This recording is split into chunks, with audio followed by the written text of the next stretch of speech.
Selamat hari Sabat. Selamat bertemu kembali dalam perbincangan Sekolah Sabat Tingkan Media. Kita amat bersyukur kepada Tuhan atas pimpinan dan penjagaannya. Pada kali ini kita berada pada pelajaran yang ke-12, suku tahun yang kedua, tahun 2021. Tajuk pelajaran Sekolah Sabat kita pada kali ini adalah Iman dan Perjanjian Baharu. Nah, sebelum kita meneruskan, mari kita bersatu dalam doa.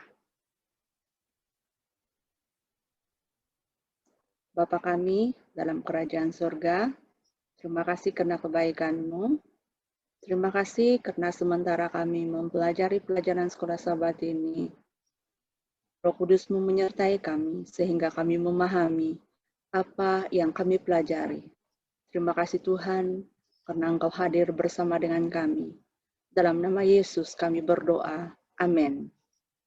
Baik, untuk memulakan, saya ingin membacakan ayat hafalan kita yang tertulis di dalam Galatia pasal 3 ayat 11. Saya bacakan di sini. Galatia 3 ayat 11. Dan bahwa tidak ada orang yang dibenarkan di hadapan Allah karena melakukan hukum Taurat adalah jelas karena orang yang benar akan hidup oleh iman. Inilah ayat hafalan yang kita akan bahaskan, kita akan rungkai pada pelajaran kali ini. Nah, bersama saya pada kali ini, saya berterima kasih karena saya ditemani oleh beberapa orang wanita hebat. Saya ingin memperkenalkan Puan Sandra Liam. Apa kabar? Kabar baik, Derita. Baik-baik saja. Terima kasih. Terima kasih Puan Sandra. Puan Florina Gabriel, apa kabar? Kabar baik, terima kasih. Oke. Puan Nancy Sitang. Kabar baik, puji Tuhan. Terima kasih. Terima kasih karena kebersamaan puan-puan sekalian dalam perbincangan Sekolah Sabat kita pada kali ini. Nah, meneruskan perbincangan Sekolah Sabat kita, di dalam pelajaran Sekolah Sabat kita ada menceritakan kira-kira 7 abad sebelum Kristus, ada seorang penyair yang bernama Homer menulis Odyssey. Di dalam Odyssey ini menceritakan tentang Odysseus. Nah, Odysseus ini seorang pahlawan yang hebat. Dan setelah berjaya mengalahkan kota Troy dalam peperangan Trojan, bermulalah dia punya pelayaran selama 10 tahun berusaha untuk kembali ke tempat asalnya. Nah, pelayaran itu memakan waktu yang begitu lama. Karena apa? Karena sepanjang perjalanan itu Odysseus ini menghadapi kapal karam, pemberontakan, ribut raksasa, dan banyak lagi halangan lain. Sampailah dikatakan dalam cerita dongeng ini, para dewa melihat penderitaan, kesungguhan, dan tekad Odysseus, sehingga para dewa kata, oh, oke, cukup. Dan para dewa itu membiarkan Odysseus sampai ke kampung asalnya. Nah, itu adalah cerita dongeng. Dari satu segi, kita ini seperti Odysseus dalam perjalanan pulang ke rumah, pulang ke surga. Bagaimanapun perbedaannya adalah bahwa tidak seperti Odysseus, dia boleh balik ke rumah karena dia berjaya menghadapi halangan-halangan. Tapi kita ini tidak akan pernah cukup menderita untuk mendapatkan jalan kembali pulang ke rumah. Sebab jarak antara langit dan bumi itu terlalu besar untuk kita menebus kesalahan kita. Sekiranya kita sampai ke rumah, kita sampai ke surga, itu pasti hanyalah oleh rahmat Tuhan. Nah, pada pelajaran kali ini, di bawah tajuk besar Iman dan Perjanjian Baru, kita akan melihat bagaimanakah iman dan perjanjian baru itu? Oke. Persoalannya, mengapa keselamatan itu harus merupakan satu pemberian? Saya ulang pernyataan dalam kita punya pelajaran sekolah sahabat. Dia kata, kalaupun kita sampai di rumah ke sorga, dikata itu pasti hanya oleh rahmat Tuhan. Maka persoalan yang coba kita timbulkan adalah mengapa keselamatan harus merupakan satu pemberian? Nah, ini akan dirungkaikan oleh Puan Florina melalui sabtajok pada hari Ahad, Pantulan Kalvari. Dipersilakan Puan Florina. Terima kasih Puan Moderator. Pantulan atau bayangan Kalvari seharusnya dapat membangunkan simpati kita kepada Juru Selamat. Membangkitkan perasaan hidup, mengangkat pujian kepada Tuhan, dan menyimpan anak domba di dalam hati kita. Akibat dosa, ada kematian, dan kita beruntung karena Yesus telah menggantikan kematian tersebut. Cara keselamatan oleh iman adalah sama di dalam perjanjian baru dan perjanjian lama. Kasih yang tidak diukur atas pengorbanan Yesus di kayu salib untuk menebus dosa kita. Yesus yang tidak bersalah harus tergantung di kayu salib untuk menebus dosa manusia. Dan pengorbanan yang besar memberi kebaikan dan keselamatan kepada manusia karena kasih-Nya. Dalam Galatia 6 ayat 14 menyatakan,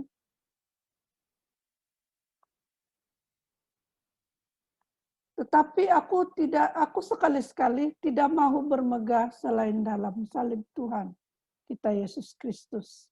Sebab olehnya dunia telah disalibkan bagiku dan aku bagi dunia. Kembali kepada moderator.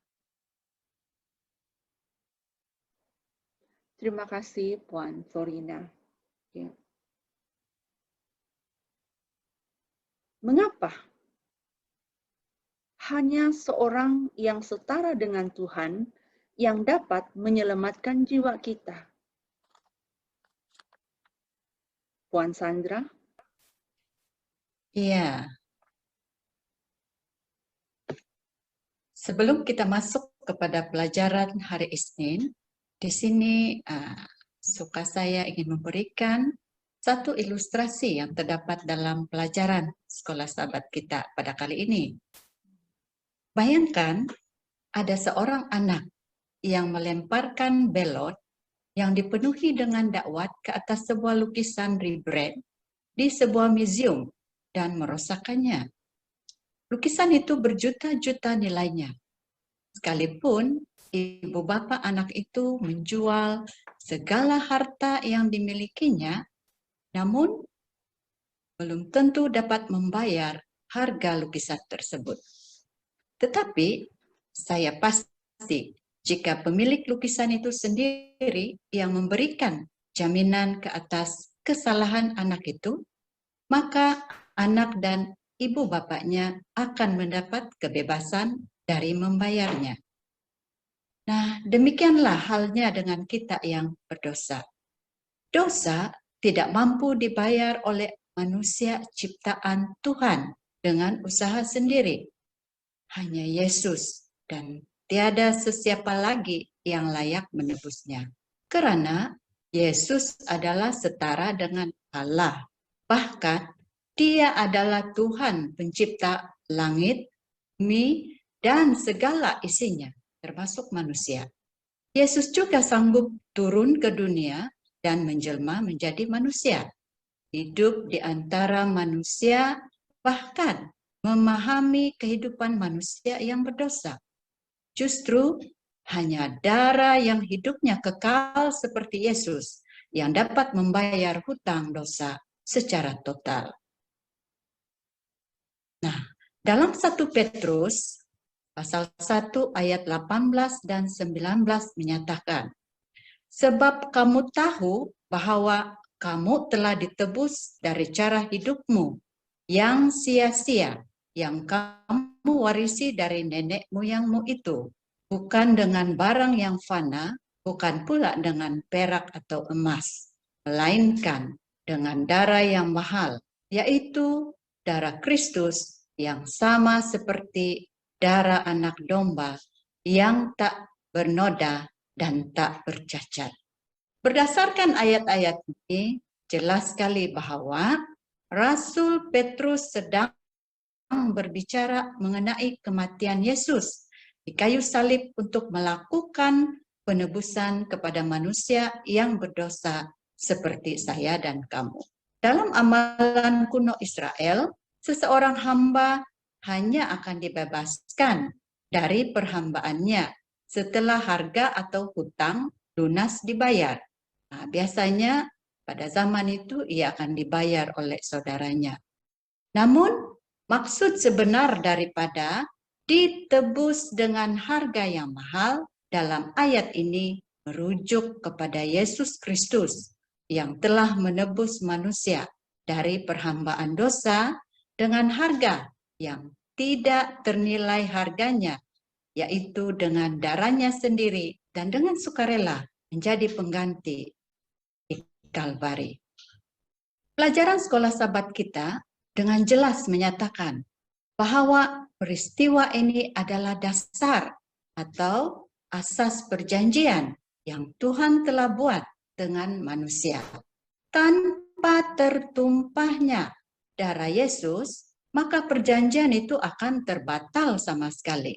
Hal ini karena tanpa darah Kristus, Tuhan tidak dapat memenuhi kesempurnaan perjanjiannya, yaitu karunia kehidupan kekal kepada semua orang yang percaya. Jadi, kita sedang berbicara tentang penebusan dosa manusia. Persoalannya, berapa besar atau seriusnya dosa itu? Nah, mari kita lihat dan baca dalam Roma 6 ayat 23 dengan jelas menyatakan, sebab upah dosa ialah maut, tetapi kasih karunia Allah ialah hidup yang kekal dalam Kristus Yesus Tuhan kita. Terima kasih. Kembali kepada moderator. Terima kasih Puan Sandra untuk penjelasan sebentar tadi. Nah, di dalam Alkitab, Abraham disebut sebagai Bapa Iman. Oke. Hari ini, pada kali ini, kita akan melihat lebih lanjut tentang Abraham. Pertama, kita mau tahu apa yang menjadikan Abraham sebagai contoh atau wakil teladan iman yang baik. Puan Nancy, boleh tolong jelaskan? Terima kasih Elder Norsa. Pelajaran pada hari Selasa bertajuk Iman Abraham. Nah, sebelum kita menjawab soalan yang diberi, saya senang sekali untuk membawa kita membuka Alkitab di dalam Kejadian 15 ayat 6 yang menyatakan, lalu percayalah Abraham kepada Tuhan, maka Tuhan memperhitungkannya kepadanya.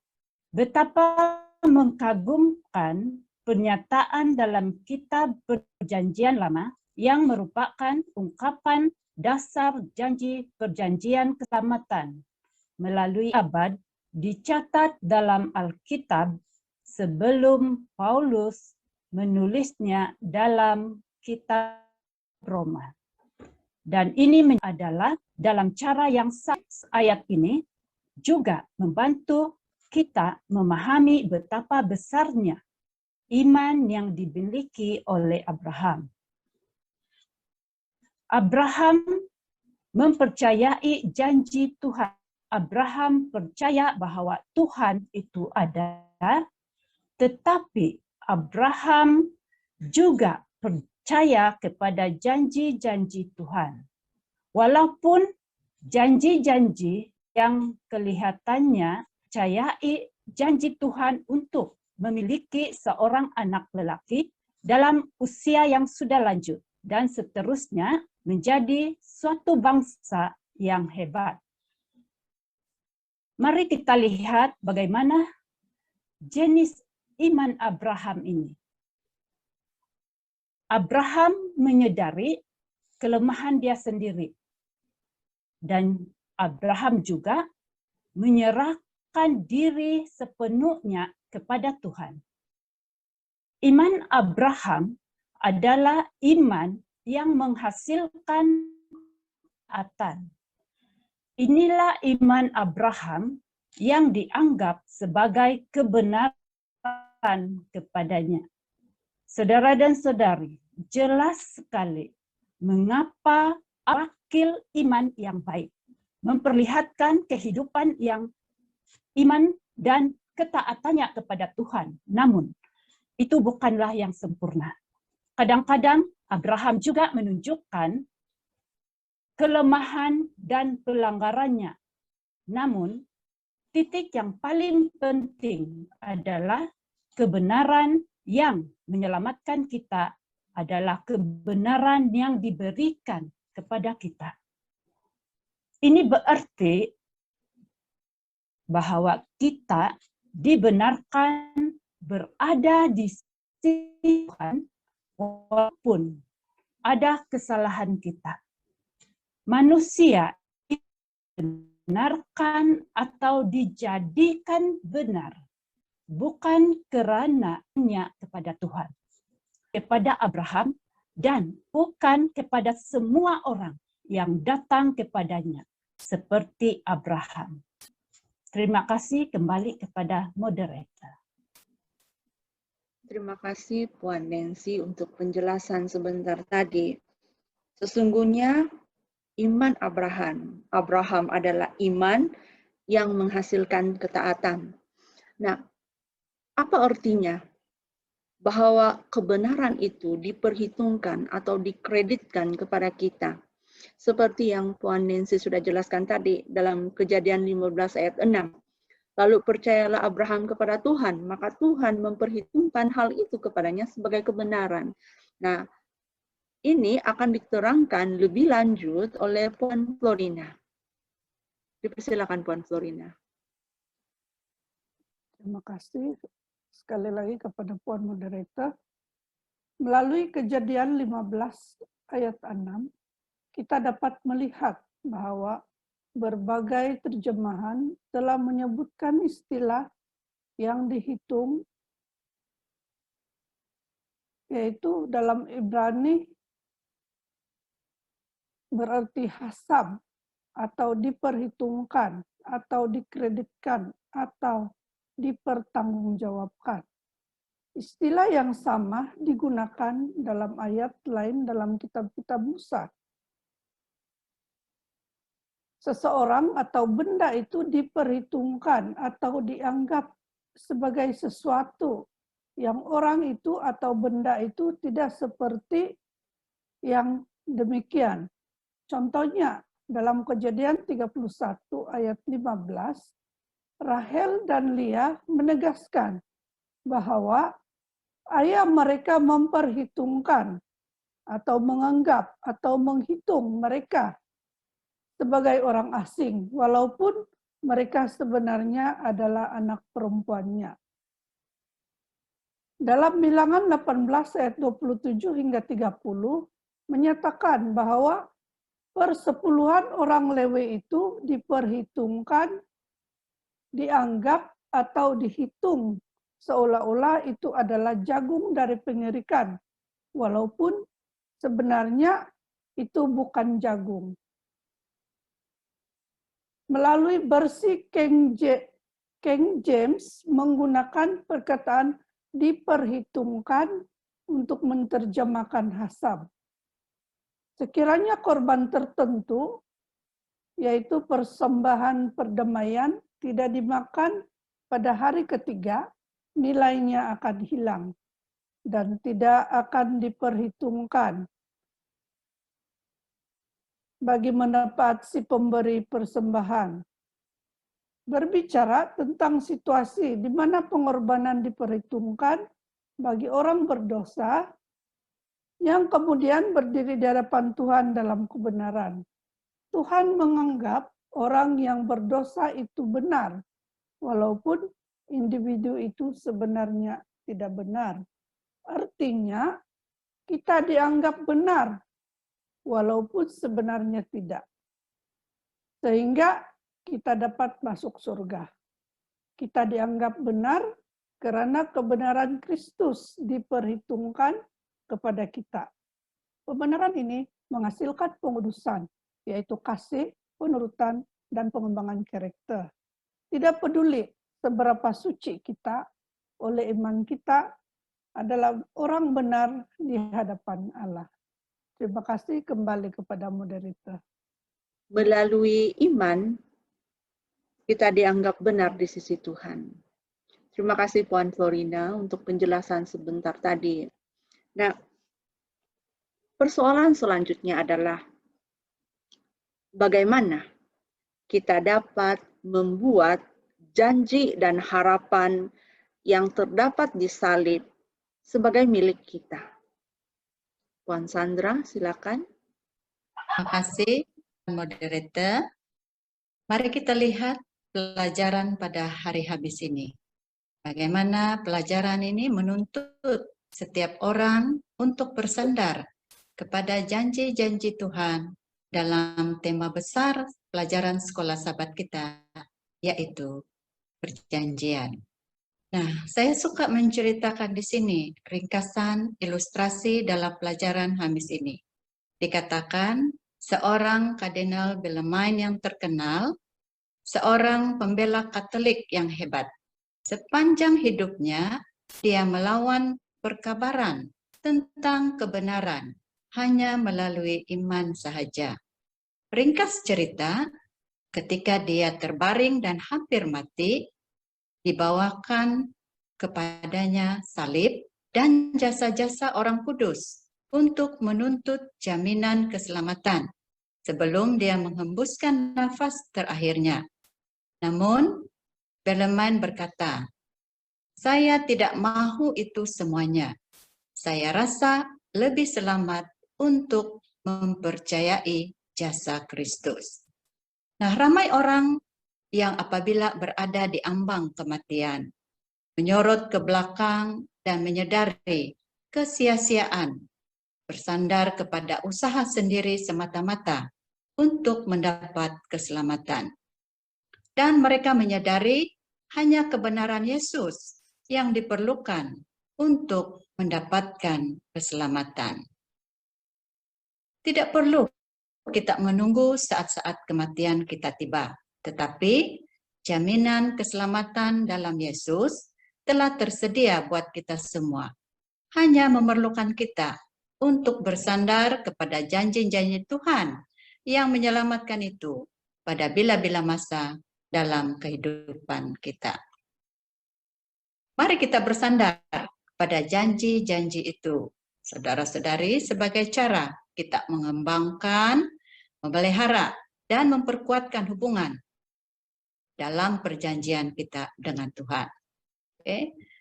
Yang pertama, dalam Mazmur 34 ayat 8, menyatakan, malaikat Tuhan berkemah di sekeliling orang-orang yang takut akan Dia, lalu meluputkan mereka. Nah, kita akan dapat merasakan kebaikan dan perlindungan Tuhan di dalam ayat tersebut yang sudah dinyatakan dalam Mazmur pasal 34 ayat 8 tadi.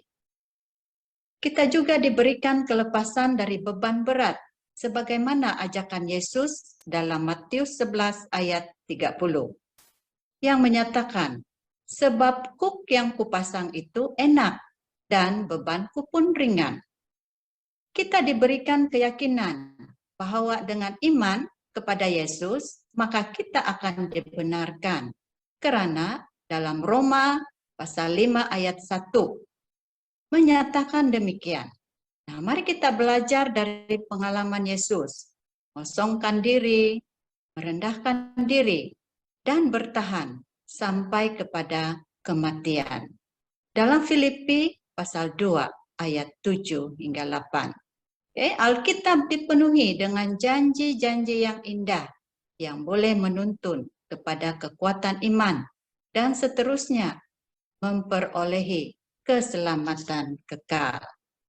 Nah, bagaimana kita dapat membuat janji dan harapan yang terdapat di salib sebagaimana milik kita? Itu soalannya tadi. Di salib ada pengharapan yang besar, yaitu keselamatan kekal. Dan itu adalah milik setiap orang yang mengimani kebenaran di dalam Yesus.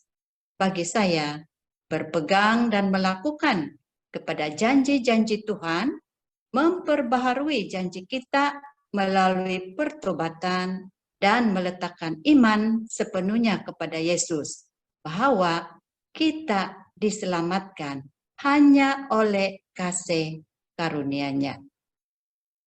Itu adalah serba sedikit isi pelajaran pada hari Kamis. Terima kasih, kembali kepada moderator. Terima kasih Puan Sandra untuk penjelasan sebentar tadi.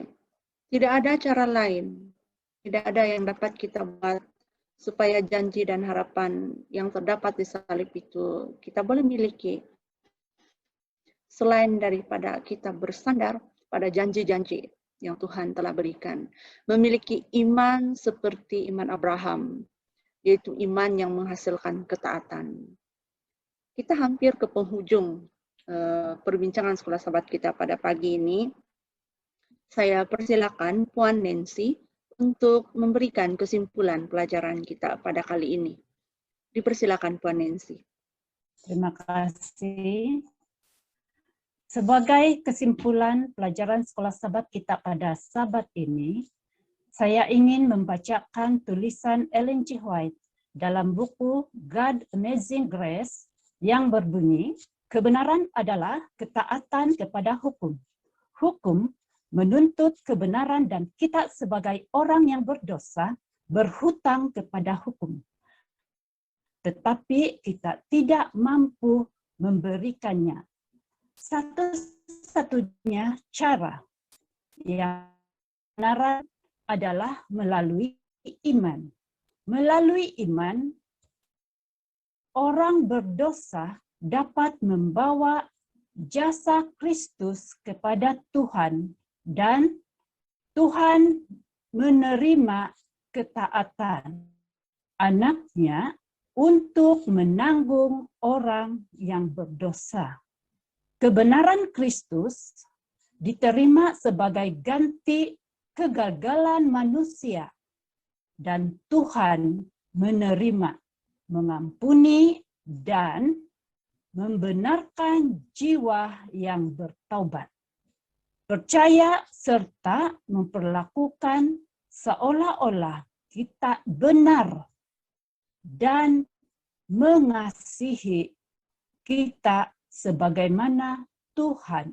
Demikianlah bagaimana iman dianggap sebagai kebenaran. Sebagai manusia yang berdosa adalah tidak layak dengan kesucian kebenaran Tuhan. Dengan menerima kematian Kristus sebagai pengganti bagi kita melalui perjanjian, kita dapat berdiri di hadapan Tuhan, walaupun Tuhan membersihkan kita dan mengubah kita serta membentuk kita menjadi cermin gambarnya. Namun Tuhan sebagai pengganti kita yang sempurna. Terima kasih, kembali kepada moderator. Terima kasih Puan Nancy untuk kesimpulan yang sudah diberikan sebentar tadi. Nah, iman dan perjanjian baru. Itulah tajuk perbincangan kita yang sudah kita laksanakan. Dan di dalam perjanjian lama, perjanjian baru, Yesus telah membayar harga yang kita harus bayar kepada Tuhan karena melanggar hukum kudusnya. Jadi sekarang kita boleh berdiri suci di hadapan Tuhan. Kita dibenarkan oleh karena kebenaran Yesus itu. Nah, untuk mengakhiri perbincangan kita pada kali ini, terima kasih Puan Sandra, terima kasih Puan Florina, terima kasih Puan Nancy atas penjelasan yang sudah diberikan.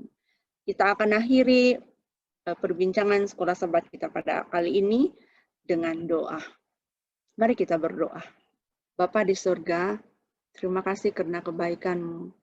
Terima kasih karena kami sudah selesai berbincang dan mempelajari pelajaran sekolah sahabat. Sempurnakan semuanya itu Tuhan di dalam hati dan pikiran kami. Dan tolong kami supaya kami dapat menghidupkan iman seperti iman yang dimiliki oleh Abraham, yaitu iman yang menghasilkan penurutan. Terima kasih Tuhan, karena Engkau begitu baik kepada kami. Kami serahkan kehidupan kami dalam tangan-Mu. Dalam nama Yesus kami sudah berdoa. Amin.